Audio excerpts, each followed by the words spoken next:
want to introduce Chester. So Chester hurt himself hiking or something like that, and then he had to find something more exciting than hiking and climbing. So he found gliding. Now, the reason I know this is because, oh, I forgot to mention, if you have any ideas for speakers, let me know. See, when I first met Chester, you guys brought him in. So and Sonny brought him in. And at the end of the meeting, your wife came up and do you remember this? Your wife came up and volunteered you to speak. So being the doting husband that he is, when I approached him, he right away said yes. Now, there's other parts to that story, but I will not tell the rest. So please welcome Chester.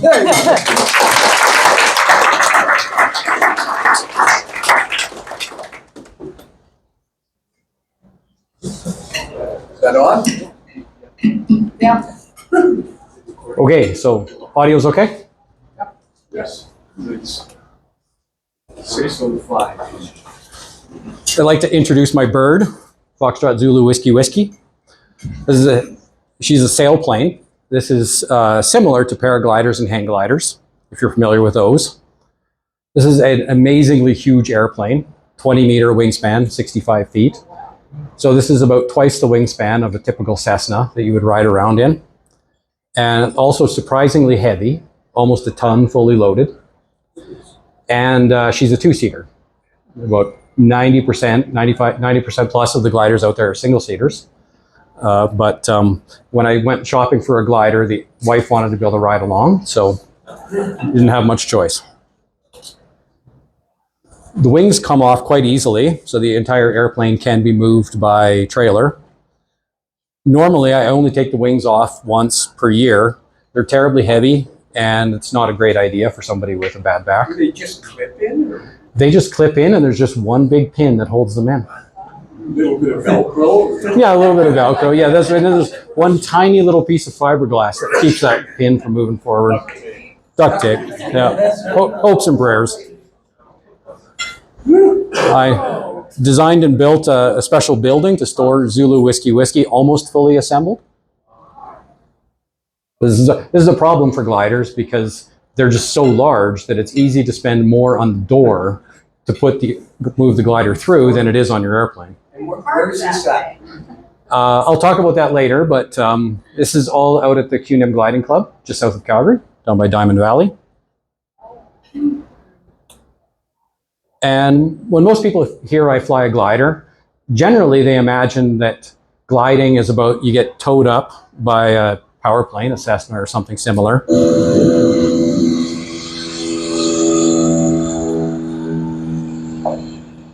Kind of like this. Is that a climbing rope between? It's an old climbing rope. Yeah. Don't use a new one. Yeah. Don't use a new one. Exactly. Yeah. Take a few falls on it. Yeah.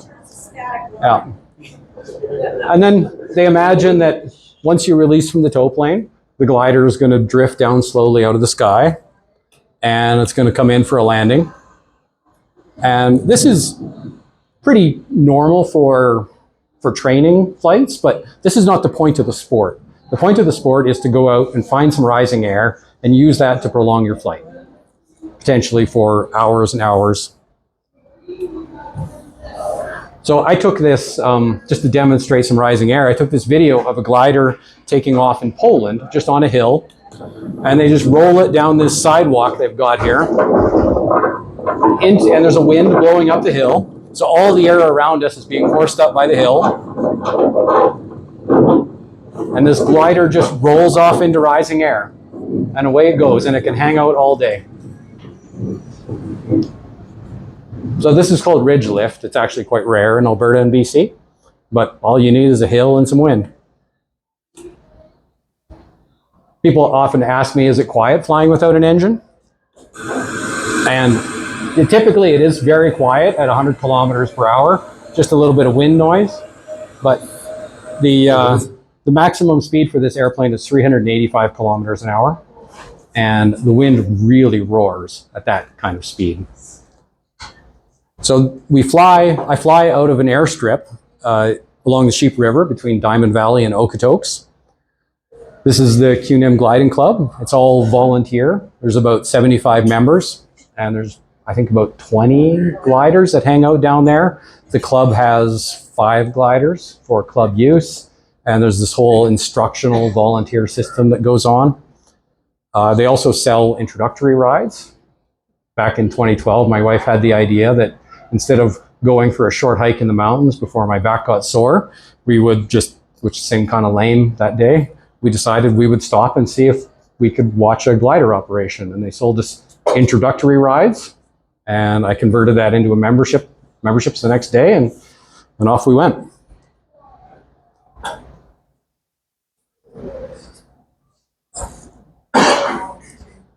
Wow. So it turns out that I wasn't really sure how to explain my total dominance of long distance flying in Canada without looking like a total jackass. There's a lot of explanations for, like, there's not really any competitive jerks in the sport in Canada, except maybe for me. But it turns out that that Southwest Alberta is in the top 4 amazing gliding locations in the world for doing huge gliding flights. And if you have the right machine for it, and any given day that I go out, I will often fly the longest gliding flight out of the thousands of gliding flights around the world. So it's really quite a special location, on par with the Sierra Nevadas, the Andes, the Alps, and I guess Alberta. Well, we will talk about that. I'll talk about the 1,600 kilometer flight. I'm just going to say there's going to be questions at the end. So Yeah. maybe save some of those. Yep. I know. Exactly. I have a hard time getting into the game. So my wife got me into this. She trained up to the point of flying solo, and then she decided, she doesn't feel like being the pilot in command, because gliders, they tend to keep going down. So when you're landing, you have to be on the ball because there's no second attempt. And at that point, she decided she'd rather climb mountains. She got me a sport to keep me happy with my injured back at the time. And so she still comes for a flight once in a while. She is actually temporarily paralyzed right now. We were down in Mexico in December, January, and we found a tasty berry. And it turns out that this tasty berry is one of those berries that we've all heard about, where it tastes great, and 2 weeks to 6 weeks later, it starts causing numbness, and it proceeds to paralyze you. And if you eat enough of it, it will go all the way up until you can't breathe. So that was a bit of an adventure. It seems like she will fully recover. She's currently bedbound and going crazy. But anyway, it's quite a lesson. So just keep that in mind if any of you are inclined to just try tasty berries. That there are some surprisingly bad tasty berries on this planet. So rather than bore you with the details of flying, of gliding, I'm going to just go over 3 unusual special flights that I had over the 13 years that I've been in this sport. And this particular flight was the very first mountain flight I'd ever done. Because out in Diamond Valley, we fly on the prairies. And relatively few people wander over into the mountains. But this was just one of those examples where I just kept making bad decisions and it all just worked out perfect. Totally unplanned. So the track here, in case you can't see it, from Black Diamond, this was all unplanned. I didn't even have a coat with me. I was lucky I had a wallet. And kind of down over Plateau Mountain, and then over north of Sparwood, crossing over the mountains, and over crossing the Columbia Valley, right over the shoulder of Farnham, between Farnham and Farnham Tower, and then up to the Bugaboos, at which point that was the end of the day, and I decided that it was time to land at the Invermere Airport, where there's a glider club as well. And they greeted me with beer, and I found a place to sleep, and the next day I flew across over Assiniboine and made it home. Which nobody has done for decades, but there's been some crazy people in this sport in the past. So at the time, I had a much smaller single-seat glider, not nearly as awesome as Zulu Whiskey Whiskey, but the best glider is the one you own.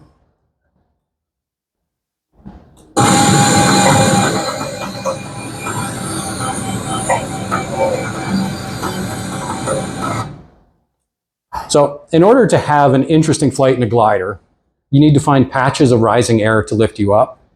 We've already seen ridge lift, which doesn't normally occur deep in the mountains like we have here. You just need isolated ridges. So the most common form of lift here, of rising air, is these plumes of hot air that come off the ground from the sun. And we call these thermals. We all understand that hawks and eagles and other kinds of birds, they will circle in these rising thermals coming off the ground. Basically, the atmosphere is transparent, so the heat of the sun shines right down through the atmosphere without actually warming it at all. And then it hits the ground, it warms the ground warms the air next to the ground, which causes this little bubble of hot air, which eventually will tear loose and rise up in this big chimney, invisible chimney going up into the air. They're usually quite small, so you can see how steeply I'm having to fly to stay in this thing. The beeping is an instrument that tells me that I'm going up, and that's really the only clue that I have if I'm actually centered in this rising column of air. And of course, birds and hawks, they use these as well, so it's really quite common to, if you see a circling eagle, to just go join the thermal with it. And they don't usually hang out for too terribly long with you. They don't like these giant birds, tend to be a little bit territorial. And as these thermals rise, they cool. And as they cool, the humidity is going up. So eventually they will make a little cumulus cloud at the top, just a nice little puffy cloud. So as I'm flying along, as glider pilots are flying along, normally we're just looking for fresh, young, puffy cumulus clouds. Sounds kind of perverted or something, the way I say it now.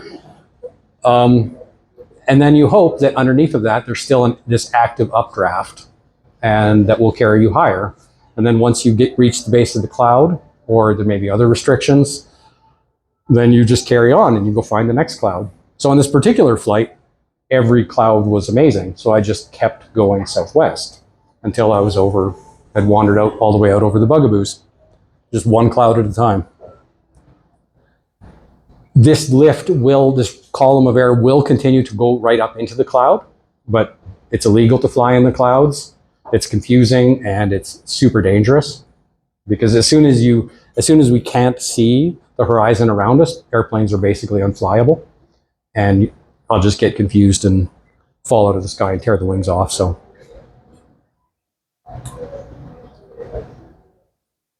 if the bottom of the clouds are at 6,000 or 10,000 feet above sea level, I wouldn't go soaring in the mountains, because basically the clouds are below the ridge heights.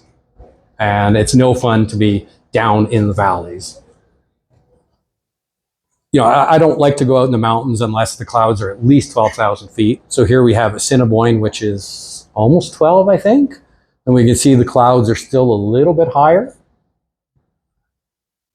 And in this entire area, I'm not actually allowed to go higher than 12,500 anyway, because they reserve the air higher than that for the big jets coming into Calgary. So there are a bunch of legal restrictions in here as well.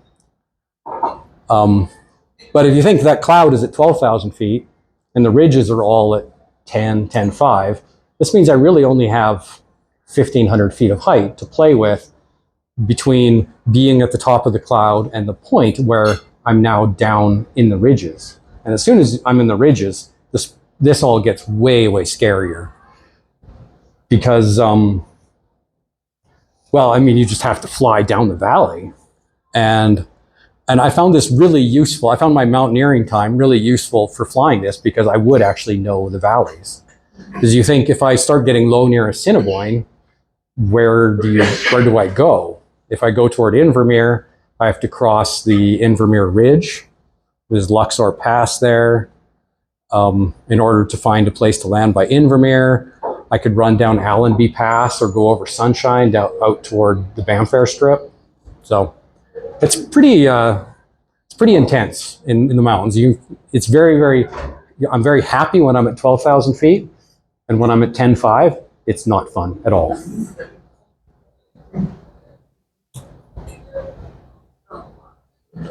So I lost all my photos from this actual flight, but here's a picture I took on a later flight of the backside of Hauser. and the bugaboos. So the day finished with landing at the Invermere Airport, and there's a great club out there. They've got beer on tap, and I really enjoy this feeling of being away from the club at night, because in the morning I'm dependent on these plumes of air showing up again, so I can ride them and find my way through this invisible magical sources of lift to get home. So it's pretty extreme feeling. And this is the first time I had ever been away from home with a glider. And I'm thinking, if the clouds don't show up tomorrow morning, like, what do I do? Do I get a Greyhound? Or do I hitchhike back to Calgary? Like, do I sit in Invermere until the clouds show up again? Pretty cool.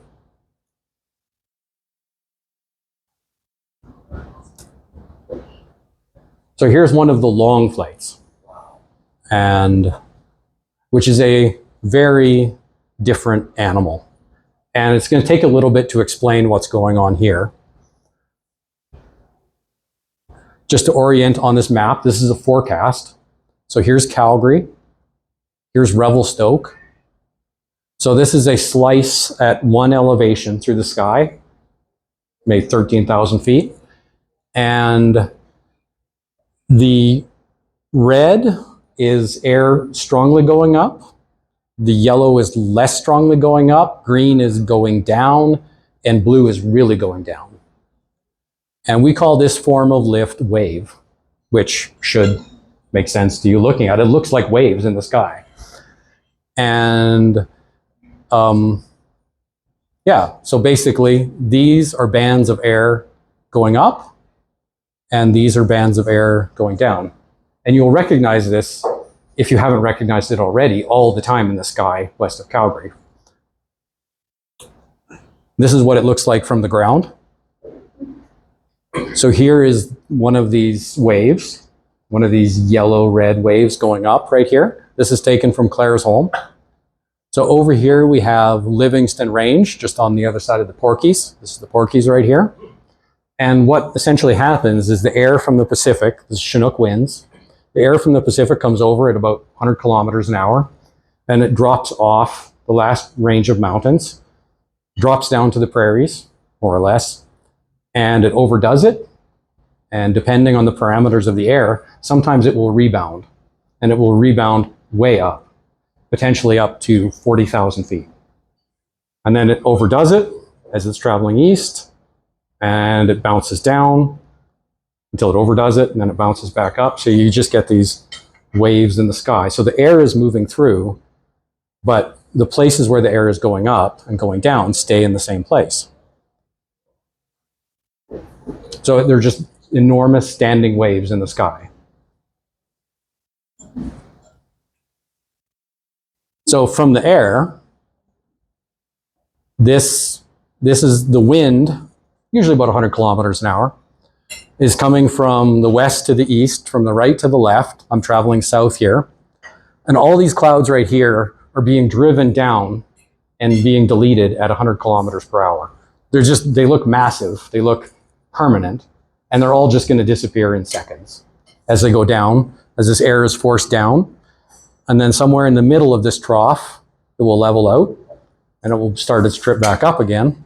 And as it comes up, this is all being created at 100 kilometers an hour, traveling out to Saskatchewan. So it's really quite straightforward when it works well. You just surf along the rising line of air, and you stay away from the piece of air that's going down. Because here it's going down very, very fast. Like, you'd be on the ground in a few minutes. And you can see that it actually continues to go up. So this is probably Center Peak on Livingston, making this really strong bounce right here. And it just continues to go up and up and up. And this is probably the exact place where back in the 80s, a glider pilot down just north of Pincher Creek set the Canada's altitude record in a glider, which is 34,000 feet. Jeez. Yes, absolutely. Yeah. 34,000 feet is, and we'll talk about this a little bit, but it's really a serious game up there. And depending, here we have much closer waves in the sky, and it's not really as clear in the bottom, but you can understand how you could read this and be able to travel along through it. Yes, sir. Can you read those gauges? What do those gauges say right now? What do those gauges say right now? Well, this is my altitude. This is 14,500 feet. This one tells me I'm going up at 200 feet per minute. And yeah. How do you know that's 14 because it's gone round once? That's actually how you start to tell if you're not being so clear. Once I have a hard time reading my altitude, then off this miserable gauge.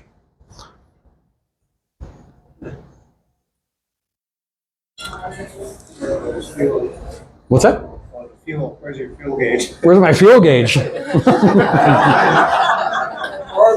it's all actually, you know what? It's all altitude. As long as you have altitude, that's your gas right there. So this particular flight, it wasn't supposed to be the longest flight ever flown in Canada. And, I wasn't out particularly early in the morning, but, I can legally take off at half an hour before sunset. Once the sun is 6 degrees below the horizon, I can be flying. And with this type of wind, the Chinooks here, they go day in and day out. So this can go all night long. Legally, I can't be out all night long, but anyway, this particular flight, I wasn't even really set up for the day. I just went out to practice some procedures and flew down to the US border and back up, down to the US border and back up twice. So this gives you some idea of the power of these conditions when you can just wander from Diamond Valley down to the US border twice just to kill some time while you're waiting for things to change. Like it's really... Free Trump? This is... Yeah, I am... Yeah, actually, I do kind of think about that now. Yeah, the America is actually a different story. If we have time in the end, I can talk about flying over America. Yeah, a little bit more about flying in these conditions. Even I don't normally go above 18,000 feet. Legally, it gets complicated above 18,000 feet, especially if you want to go outside of small zones. And I like to travel huge distances. So most of the flights are around 17,000 feet, but even at 17,000, legally I have to be on oxygen, and functionally it makes sense. So there's big oxygen tanks in it, and every time you breathe in, you get a little hit of oxygen. That's you in the front seat? That's me in the front seat. You had hair at one point. Yes, that's right. Yes, that's right. Yeah, that's right. I have to shave the raccoon once in a while. Yeah. But actually, interesting, as you go higher, somewhere 20,000 feet, 24,000 feet, this cannula in your nose is not good enough anymore. And then you switch to a mask. And above 30,000 feet, that's not good enough. Above 30,000 feet, you should really be on a fighter jet style, proper mask, sealing to your face, and it's actually pushing the oxygen into you. And so it's overpressure. In order to breathe out, you have to ram it out against the mask. And the knowledge of how all this works has largely been lost in the local gliding community. All these, the systems that were used to set these altitude records decades ago, they're all World War II stuff, so they've just aged out and they've been thrown away. I have some friends who flew to 32,000 feet here a couple of years ago and set a record, some other kind of altitude record. And one of them, he's a CF-18 pilot, so he knows about being at these altitudes. And he just picked up his phone to take a photo. And that was enough effort for him to start to have an oxygen emergency, even with a functioning oxygen system. So at which point he just descended rapidly. But this high altitudes above 18,000 feet, I'm kind of scared of them.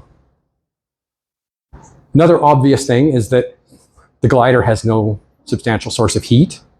So this flight, this was the first flight I'd ever flown over 1,000 kilometers with me and Gerald. And it was minus 27, steady, all day. Yeah, so it's cold. And the problem at minus 27, the guys who go higher, they get into minus 50.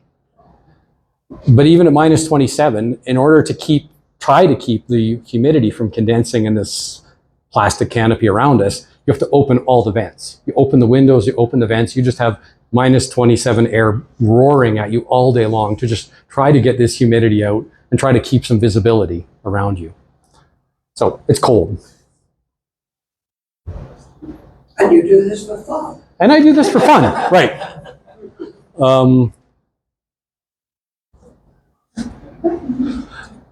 The temperatures are also hard because, it can be minus 27 up at 18,000 feet, but down on the ground it can be plus 5. Which also means if a person gets down low, like 6,000, 7,000, 8,000 feet, it can be above zero. So you dress for minus 27, and now when you're down low, now you're overheating.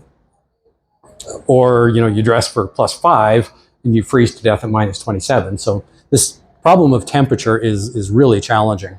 So I've converted a Canadian Tire sleeping bag into this suit thing that I can kind of open up, so I can open the arms and the legs to manage this a little bit, because it's such a tight space to be in, especially in the front seat where I fly. Like, I have maybe 1.5 inches above my head. So it's not really possible to take off a coat while flying. I can't get to my boots. The person is just strapped in continuously the entire time. So yes, this is what we do for fun.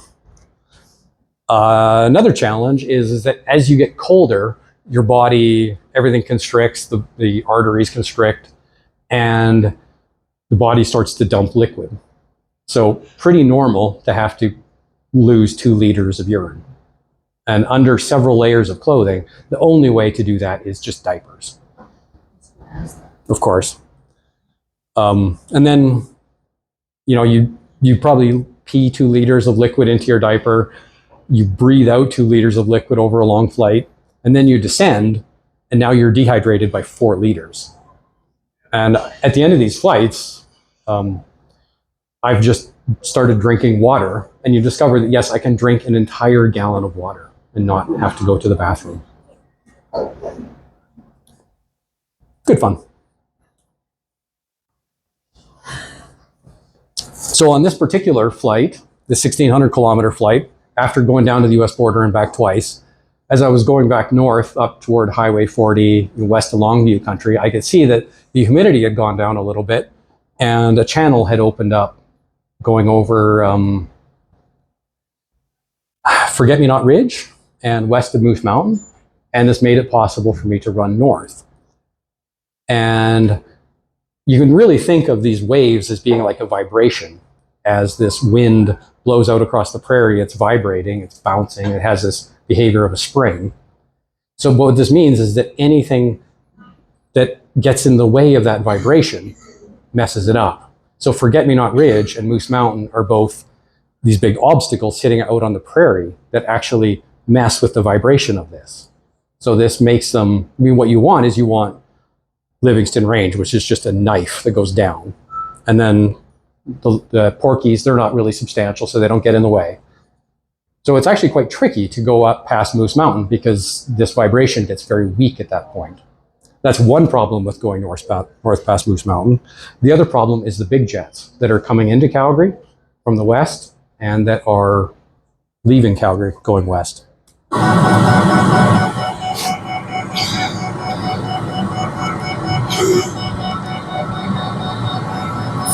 So one thing that I didn't mention about these wave conditions is that kind of like you just imagine a ledge in a river with kayaking, if you're into such a crazy sport.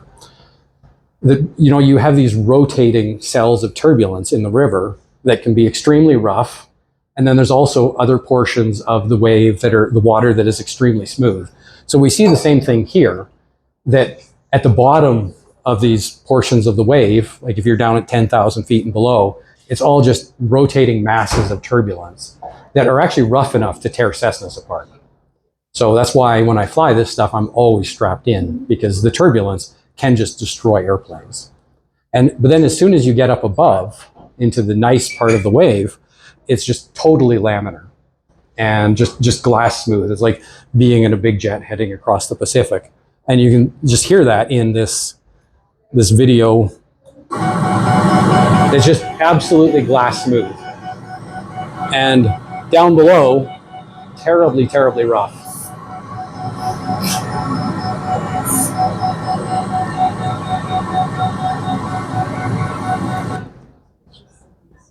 So back to our 1,600 kilometer flight. This is a recording from air traffic control, because all these flights that I'm doing are all cleared with air traffic control. And I have the instrument so you can see, so they can see me, which means that you can also see me on websites like Flight Radar 24. I show up just like the big jets do. I have a transponder. So they sent me this record of where I've crossed west of Calgary. And these two predefined zones that we've worked out with air traffic control. This is the inbound polygon thing. And there's specific rules, and then this is the outbound where the jets are normally taking out. So the rules are, when I fly across this, air traffic control, the rule is I need to just keep flying straight. I don't stop, I don't turn, because they're sending in jets behind me.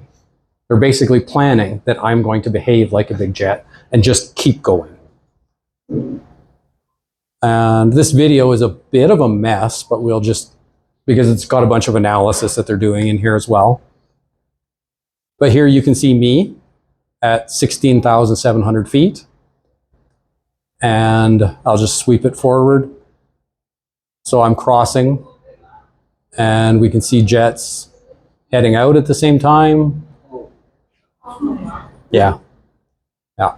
A couple times they have actually moved jets for me, but for the most part, they figure it out. They're bigger than you. Yeah, yeah, they're bigger than me. Yeah, exactly. Oh. And then at this point, when I'm up here, I'm up north of Yamnuska, and I can calm down again. But by the time I lost about a mile of altitude crossing this, and I didn't have to lose a mile. I could have slowed down, but I just want to get out of the way because there are people doing their jobs. And for me, this is just fun. Whereas there's hundreds of human lives going in and out. So.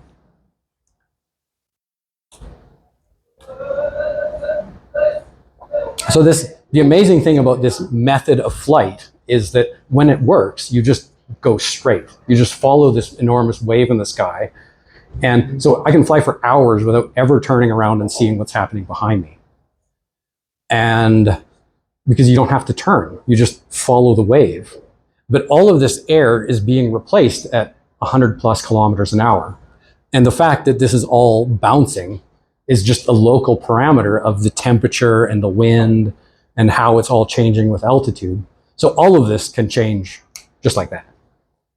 So I'm really, really reliant, especially being way up north of Nordegg here, I'm really reliant on the weather forecasting and knowing exactly what's coming. Because in these other amazing places to fly in the world, like the Alps, where they also fly in similar conditions to this, they have places to land. They have fields, they have airports everywhere. Same in America, down along the Sierra Nevadas. There's lots of places to land, whereas like Nordegg to Hinton, where do you land Nordegg to Hinton? I have places to land out there, but it's not great. There's almost certainly would be damage. Yeah, so it's just very easy to get incredibly far from home. So as I'm going north, this is Hinton coming up right here. This is the valley, Athabasca River coming out. You feel this compulsion, like I should probably turn around. I should probably go home. Like, the sun is going down. I'm a 6-hour drive from home right now. But I also know that like every kilometer I go further north is an extra kilometer on the longest flight that's ever been flown in Canada. So basically, usually how it goes is that you just fly and fly and fly until the nerves force a person to stop and turn around, and then you're just trying to make it home. And as it turned out, I went about 20 kilometers north of Hinton, and then turned around at 3:45 p.m. Sun was setting at 7 p.m. So not a lot of time for a 6-hour drive.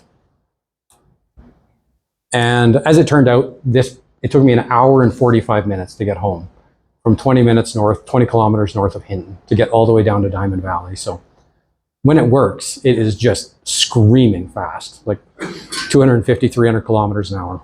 And at all times, do you have like a GPS and you know where you are at all times? Oh yeah, absolutely. Yeah. Because all these peaks look the same. Oh yeah. Yeah. Yeah. People have asked me, like, how do you not just get lost out in this forest of peaks? I mean, here's not so bad because this wave is really strong just right at the boundary of the mountains where the mountains end.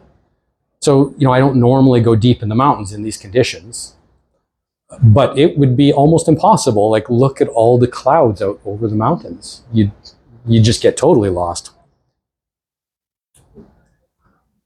So this is all my notes that I just had strapped to my knee on this flight of everything I needed to know, and all the different clearances from air traffic control.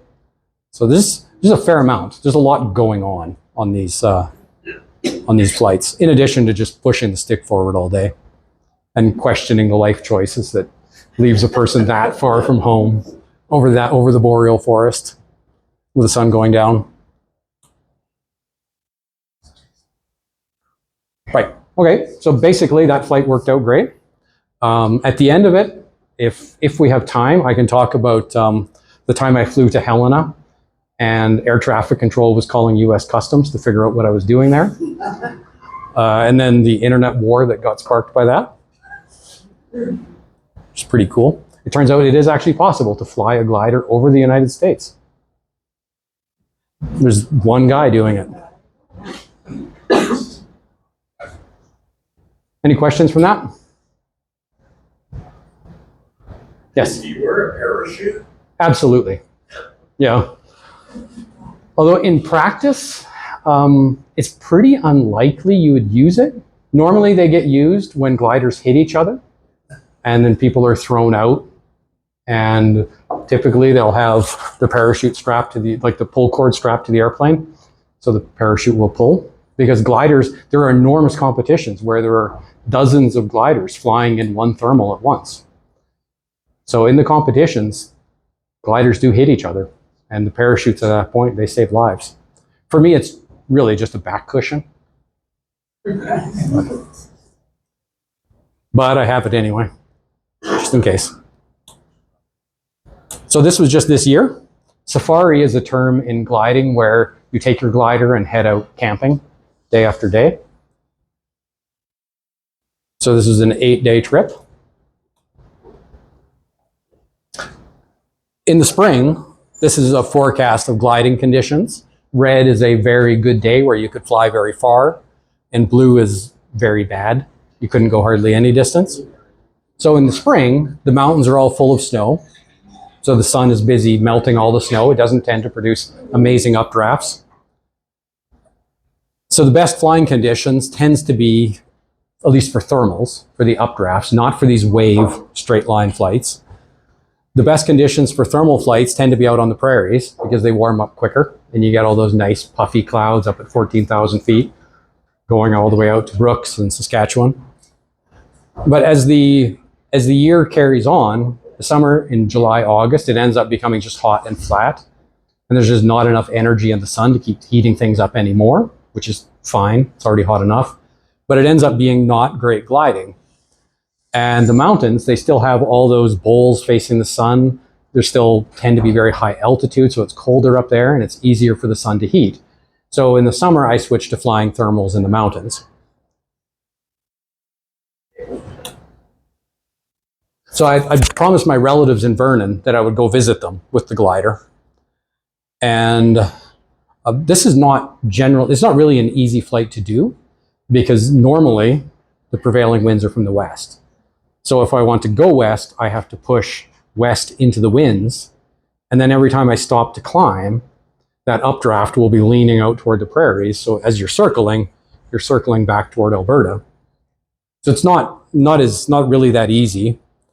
The other thing that makes it difficult is that the sun's heat is concentrated on the ridges. So this is, I think, Elk Pass right here, and maybe Kananaskis Lakes up there. the sun's heat concentrates on the ridges, not in the valleys, because the ridges are pointed toward the sun. And so you get lots of updrafts on the high ridges. And then on average, the air in the valley is all going down because it has to go down somewhere. It can't all go up. Otherwise, there would be no air left on the ground. So it ends up being difficult to fly east-west across the mountains because you're crossing the valleys. What you really want is you want to be on top of the ridges if you want to fly easily. And this Invermere Ridge from Fairmont Hot Springs up to Golden is just perfect for this. The paragliders, hang gliders, sailplanes out there, they love this ridge because they just fly north-south along this ridge and they're just in rising air all the time.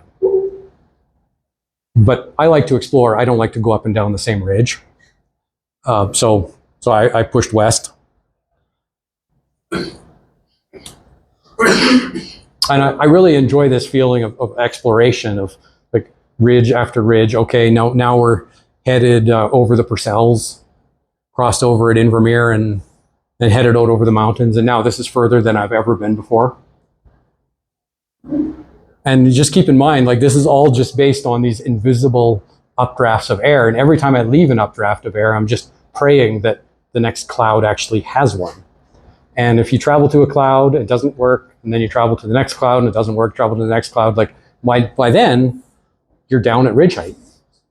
And now you're close to the rocks and the flying is quite a bit more intense. Now here's the Monashees. There are actually places to land here. Some of them would almost certainly do damage to a massive glider like mine. You know, you got the Nakusp Airfield, there's an airstrip at Caslow, there's some fields around Sherryville. So there are a few places to land, but they are few and far between. So over the years, I've spent a lot of my road trips have been, you know, Marta wants to go climb a mountain and I want to go look for some place to land because, yeah, I'm just scouting out places to land. And now arriving at the Okanagan. We can see that the sky is emptying of clouds, which is a clue that it's time to land. And fortunately, I've made it to my destination. But I just really enjoy the sort of fragility of this method of travel. Of just, like, you really have to choose the right day to make this work.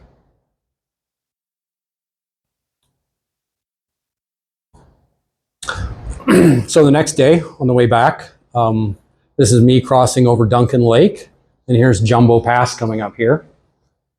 So I messed up going through here and managed to not find any updrafts, didn't find any thermals, and I just kept going down over Jumbo Pass, down, down, down, you know, over Panorama.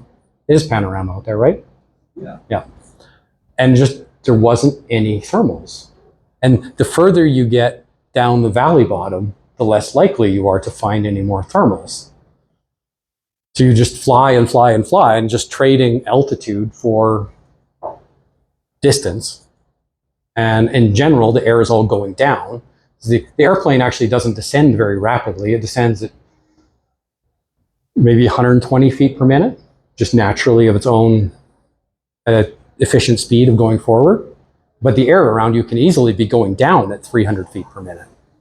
This is just naturally blowing down because it's going up somewhere. So if it's not going up where you are, chances are it's going down. And I did finally manage to find a thermal all the way out at Invermere. But yeah, basically I crossed this entire range without finding a thermal, which is intense. And there's some glider pilots at Fairmont Hot Springs. So I landed and spent the night with those guys. And the next day, there was forecasted to be a bunch of thunderstorms. So I decided to get back to Diamond Valley before it all blew up on me. But this is the kind of thing you can run into with gliding. So this is Holy Cross Mountain. This is Mist Mountain up here. This is Highway 40 coming down from Highwood right here. And we have a strong wind from the west, which is these clouds. And this is a strong wind from the east, hitting the strong wind from the west, And everything right here is going up. And if I was in a Cessna, you would just fly down underneath of this thing and it wouldn't be a problem. But this is down below ridge height. So how do I get through there? And I can't just go down there because I need that altitude to get back to the club. Fortunately, there was a hole in this mass of cloud just by right where Highway 40 leaves the mountains. And I flew through it, but good fun. The weather forecast continued to be good, so I couldn't justify staying in the city. So I decided, wow, it looks good all the way to Jasper. Let's fly to Jasper up the Icefields Parkway. So this is heading north. So this is Temple and I suppose Victoria, Valley of 10 Peaks over here, Moraine Lake.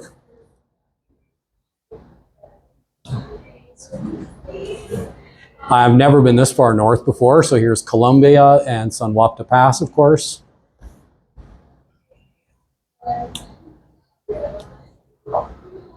This is Mount Alberta from the north side. At this point, I'm totally committed to Jasper. Like, there's no way I have the time to turn around and go back. Like, I have to go north. This is last year, right? Yes. Yeah, this is July. This is right before everything burned down. Yeah, the fires are actually just starting that burned down Jasper. They were already there.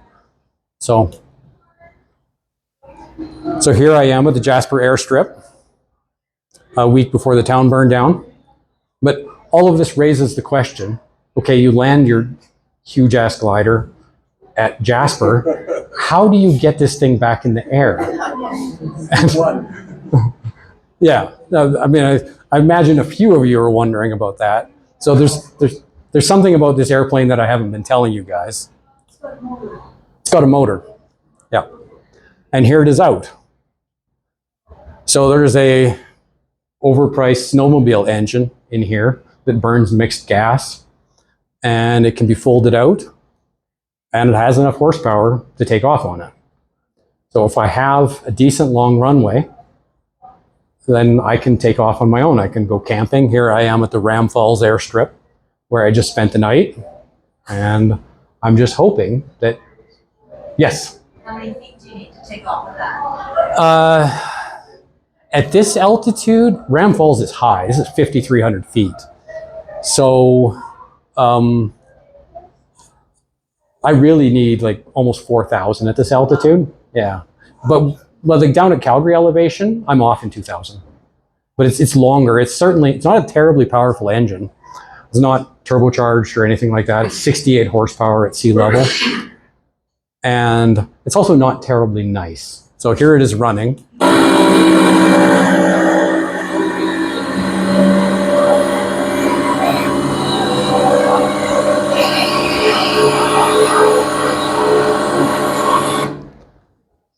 So, not a subtle machine. And compared to the beauty of the airplane, the beauty of flying the airplane, taking out this engine is just an abomination. Because like my top speed with the engine away, gone, is 385 kilometers an hour. But with the engine out, if I go fast, it's just going to overspeed the engine. And because basically I'm flying close to red line anyway, just normally, because it's a two-stroke, you just let it scream. So top speed with the engine out is about 120 kilometers an hour, which means that with the engine out, if I'm in a whole bunch of sinking air, I'm kind of stuck. I can't just speed up. So does it shut off and fold down? It totally folds back inside the doors. Yeah, there's a little linear actuator that folds it back in. There's a computer that takes care of all of it. There's a bunch of micro switches. This is a complicated contraption to bring this thing in and out.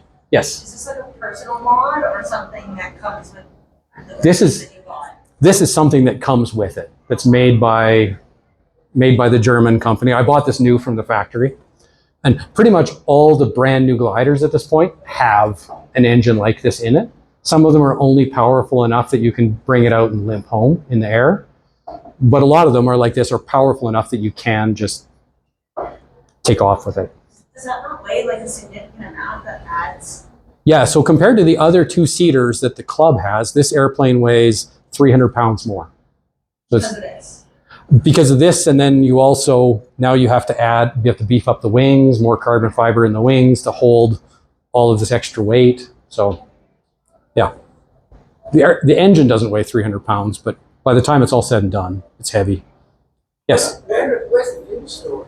What's that? Where's the fuel store? In a tank right behind the rear seat. Yeah. Yeah, and then there is actually bags in the wings as well. It's all kind of dodgy. Yeah. People really expect that, you know, this kind of machine, this is all going to be extremely well engineered, but you know, you want extremely well engineered, you buy a Toyota Corolla. Something like this it's handmade in Germany in low production volume, so don't trust it. It's just one wire away from breaking, like one switch breaks, and now this thing doesn't want to work. So I can take this out in the air. You know, it still folds up just fine. It starts just fine. Both of my gliders have actually had a self-launch engine in them. Never owned a glider without it because it's just such an enormous convenience to have your own hangar. I have a winch that will pull the glider out so I can take off from the club where there's nobody around. I can land and taxi up to the hangar and winch it back in and go home without anyone, which is just, to me, it's totally worth it. But there's a lot of complexity that comes along with it. Approximate cost? Is your wife here? Honestly, It's- that answer. It's a house. Yeah, or like a kid. What's the size of the fuel tank? There is 38 liters of fuel total. Wow. Yeah, which is like a couple hours. It's funny when I file flight plans with the government for air traffic control, because you say, like, I'm going flying for 12 hours and they want to know how much fuel you have. And you say, well, I've got an hour of fuel. Is it avgas? I can run out of gas, but what they want is just premium. Premium is the best, and then you mix your oil, and it's a two-stroke. It's just a great big chainsaw motor. You mix your 50-to-1 two-stroke oil, snowmobile engine oil in, and away you go. So this has allowed me to do a lot of crazy things, but you know, like flying much deeper into the mountains, because if it doesn't work out, I can start the engine, but it's not like a Cessna where you just have the engine and the propeller hanging on the front of the firewall. And it takes very little to start the engine on the Cessna. It takes a lot.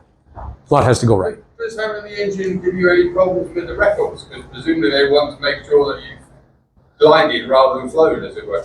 So the computer, there's lots of computers in this thing. Computers are worth more than my little cars. Not that I drive fancy cars, but the computer has microphones in it. So it listens for the noise of the engine, and it ends up being in your flight records. Okay. So they know, and yeah, you only get scored for the distance, but this is kind of a controversy in the sport because, you know, this allows a person to take on more risk. And even at the end of it, like even if you know, a glider lands in a field and a motor glider limps home, it still allows you to push harder. Yeah. So, but anyway, that's the truth of that. And I wondered I imagine some of you were thinking, there's something missing here.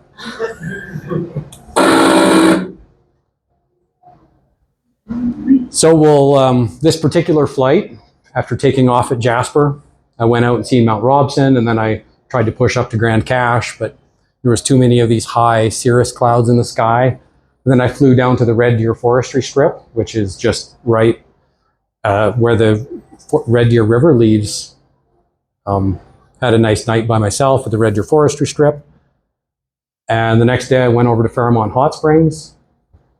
And then I got stuck there for a day because it wasn't great conditions. And then I had one more good day before the fires covered everything with smoke, and I used it to get back to Diamond Valley.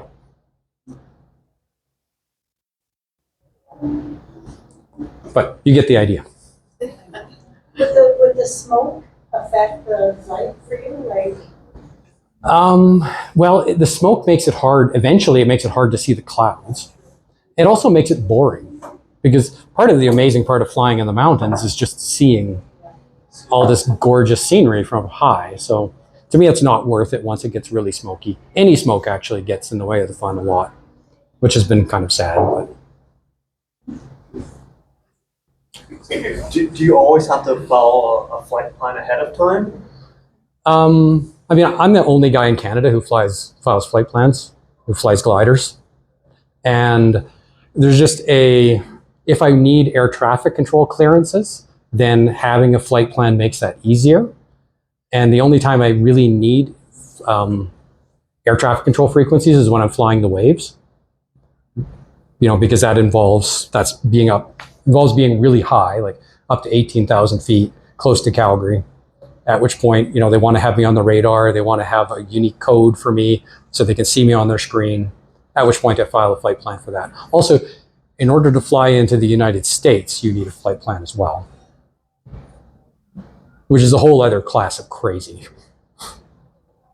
Yes? Are you limited with how much, for example, how many oxygen tanks can you carry because they're heavy? And if you're flying at an altitude for a long time where you need oxygen, you're using a nasal cannula, what do you set your O2 flow rate so that you have enough to last? So these oxygen dispensers, they're smart enough that when you breathe in, they will basically give you a shot of oxygen right at that point when it'll end up in the bottom of your lungs to be more efficient.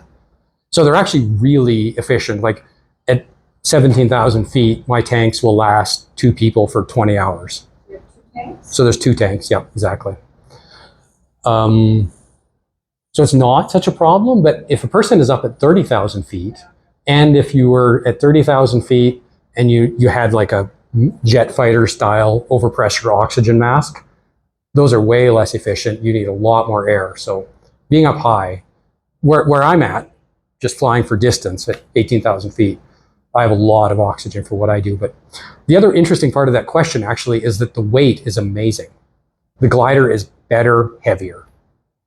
So I can really feel the difference between when I'm just flying by myself or when I got a really chunky friend in the back seat who's 110 kilos.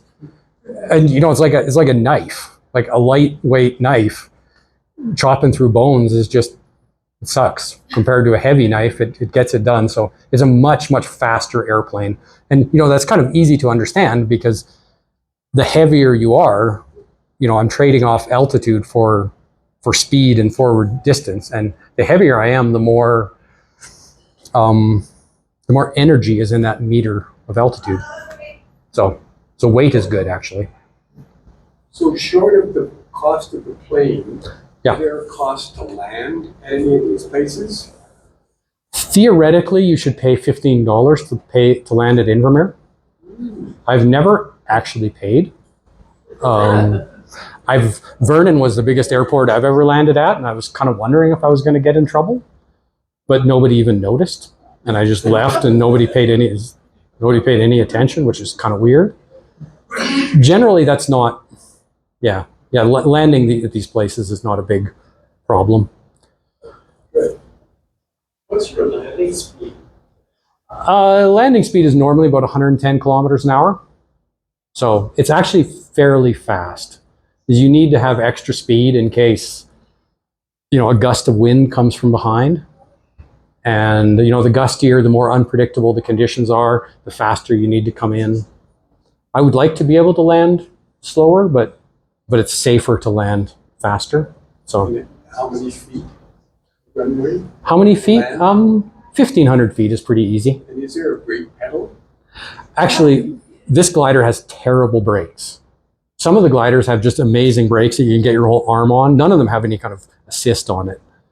But this one just has motorcycle brakes, like old, cheap motorcycle brakes. And it's just a little hydraulic brake in your hand.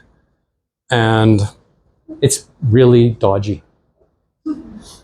Yeah, that's all you got, right? It's just squeeze. So I don't like it, but that's how it is. Yes, exactly. But you think if you was landing in a field, I would like better brakes. Yeah. I mean, on a normal runway, it's never a problem. How about radios? Do you have a radio communication system? Yeah, absolutely. It's the same as a Cessna. There's a aviation radio in it, and persons communicating with air traffic control, and It's a bit of a problem when the engine is roaring because I don't have a good enough headset to be able to really communicate clearly when the engine is going, but I don't use that anyway. Yes. When you were in Jasper, just before the fire, Yes. we were in Jasper, we got evacuated from Jasper. Nice. If you'd actually been there when that really all blew up, could you have got out? Because it looked like the fire was going around in almost in a semicircle. I mean, would you have only had to be, could you have only got out the way we got out, sort of west on Highway 16, along Highway 16? I guess if I had been at Jasper, and let's say it really went crazy, I probably would have just, assuming the runway isn't on fire. Well, the runway is on fire, I'd probably take off anyway. Why not? Just go for it. What do you got to lose? And then I would probably just run the engine and grind out toward Hinton and land out at Hinton or something like that in that conditions. You could have gone east. That's right. Yeah. I would have just used the engine in that scenario. Just throw a little bit of gasoline at the problem and it's not elegant, but you know, chances are if you're fleeing from a fire, it's not going to be when there's nice puffy clouds in the sky. So just use the motor. There were a lot of clouds. There were a lot of clouds. Oh, nice. Yeah. Right. Yeah. It might have actually been pretty good lift underneath all that big fire, right? Lots of hot air going up. Yes. Whee! Smoky though. Yes. Is there like an altitude loss that comes with flying the engine? Yeah. Is it written in a manual? What's the... Well, you know, according to the manual, the propeller has more drag than the rest of the airplane put together, which doesn't quite sound right to me, but for sure you notice it. So in order for the propeller to come out, it comes out pretty quick, but you know, you're going to lose 100 or 200 feet by the time the engine is running. But the real danger comes from you're down low enough to feel like, okay, I'm going to swallow my pride. I'm going to start the engine. And then the thing comes up and then it doesn't start. And now what do you do? So now you're getting lower and you're now just at least doubled your descent rate. Now you're landing sooner. Yeah, exactly. And at the same time, you're probably hoping to get the engine to start somehow. So, you know, statistically, pretty much every time a motor glider, the engine doesn't start, there is going to be some damage that happens. It just ends up being such a corner where things just get so busy. And at some point, you know, you just have to, as a pilot, I've never had it not start, but I've had one the previous glider was extremely close to not starting, where the fuel pump stopped working. So I just had to dive at the ground, hoping to get extra speed on the engine so the fuel pump and the carburetor would be enough. And it did start, but that was really close. And on that particular glider, you had to run this little hand pump prime thing, you know, the little squeeze ball, while pressing a start button on the like the instrument panel. So you couldn't actually fly it while starting it. This one, you can start it while flying it, but. Is it like an irreversible action or you can't put it away once you pull it out? Well, I mean, chances are if you brought it out because you needed it, you know, maybe you could put it away, but chances are by the time you decided to put it away, you would just, like, it's time to just, you really have to decide, okay, forget this, I'm just going to land. So the way I try to operate this thing, because, you know, there's many reasons why the engine wouldn't work. It's not like a Cessna where, you know, you don't even need the starter to start the Cessna. You can just use the air to crank the engine over. There's many reasons why this could fail.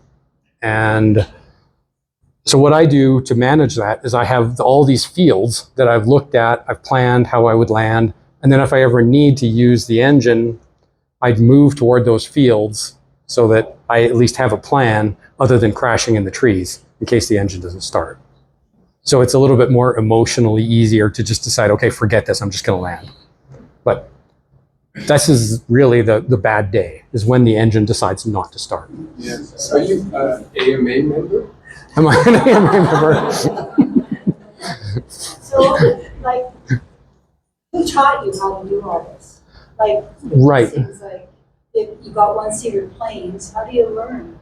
So the club has two-seat planes, and there's an instructor in the back seat and a student in the front. They don't have engines on them. But yeah, that's basically how people get the license, is they ride along with an instructor. They get to the point that the instructors say, yeah, this guy's competent. We're going to let him fly on his own. Then as a student, you switch into a single seater most of the time at the club, and you build some hours, and then they decide, yeah, okay, you can have a license. Was it scary? Just starting out, like. Just starting out, I mean, the very first introductory flight is totally overwhelming. But I think the scariest thing, I mean, there's been lots of scary things, but as soon as they said, okay, you can have a license, because I'm super impatient, so I was very impatient during the whole training process. As soon as I had the sign off, I went and looked at this motor glider, the single seat self-launch motor glider, and bought it. In the next spring, I now have an airplane and a glider with an engine, with this goofy engine that folds up above your head. So the very first time I took off using the engine was just by myself. And you just point it down the runway and give it some throttle and figure it out. So that was a very stressful flight. And after I landed again after that, I just laid on the grass for the rest of the day. So that was hard. Yeah. Okay, well, I think you win the contest. Too bad there's no prize. But for the most questions that we've ever had. Yeah. Meeting was